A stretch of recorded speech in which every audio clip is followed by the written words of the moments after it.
Alam nyo ba na maraming mga bansa ang nagfa-farm ng scorpion? Isa na dito ang China, na kilala na mahilig talaga sa mga exotic food. Ngunit alam nyo ba, kaya maraming nagfa-farm ng mga alakdan ay hindi lang dahil para gawing pagkain, kundi dahil sa likidong nakukuha dito ang kanilang venom. Sobrang mahal kasi ng venom ng scorpion. Isipin mo, $39 million o nasa 2.2 billion pesos ang halaga ng isang galon ng scorpion venom. Grabe, ang mahal no? Pero alam nyo bang ang venom nila ay hindi lang basta nakakatakot? Sa katunayan, ang scorpion venom ay isa sa most expensive liquid sa buong mundo. May mga farm at laboratories na espesyal na nag-e-extract ng venom mula sa mga scorpion. Sa Turkey, isang farm ang nagpaparami ng species ng scorpion na Androctonus turkiensis. Dito, nag-aalaga sila ng 20,000 scorpions at gumagamit ng tweezers at tongs para kunin ang venom ng mano-mano. Matapos itong makuha ay ilalagay ito sa freezer bago ito gawing pulbos o powder at ibebenta sa Europe. Isipin nyo, kada scorpion ay nakakapag-produce lamang sila ng 2 milligrams ng venom kada araw. Ang buong farm ay nakakakolekta ng 2 gramo na napakaliit kung ikukumpara sa dami ng trabaho. Gumagamit sila ng mga egg tray upang pamahayan ng mga scorpion. Sa videong ito, makikita nating pinapakain ng lalaki ang mga alakdan.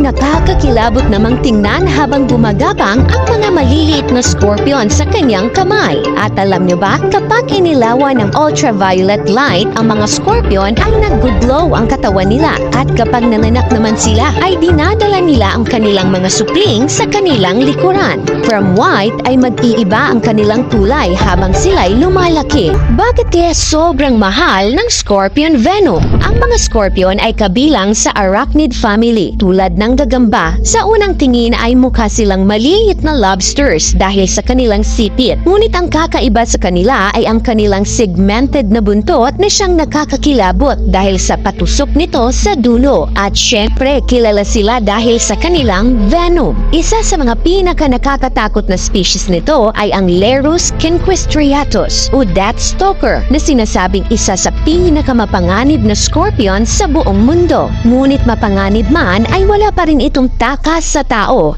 Ang pagkain ng alakdan ay parte na ng kultura ng ilang bansa sa Asia, lalo na sa Southeast Asia.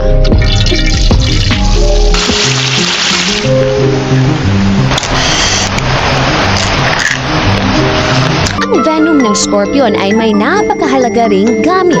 Ginagamit ito sa paggawa ng mga gamot, painkillers, antibiotics at maging sa cosmetics. Isa sa pinaka-interesanteng gamit nito ay ang tumor paint, isang teknolohiyang ginagamit sa paggamot ng brain tumor. The original molecule came from a scorpion. When it's inside the body, it safely seeks out cancer cells and lights them up. Ang mga toxin mula sa venom tulad ng chlorotoxins ay ginagamit para tukuyin ang eksaktong size at location ng mga tumor sa utak. Pero bakit nga ba ito tinaguri ang isa sa pinakamahal na likido? Ayon sa Business Insider, sa kasalukuyan ang pinakamahal na likido ay ang horse semen. Ang semen ng pinaka-in-demand na breed ng kabayo ay maaaring umabot ang halaga sa $12.9 million kada litro. Ang scorpion venom naman ay nagkakahalaga ng around $10 billion kada litro, habang ang isang galon nito ay nagkakahalaga ng 39 million.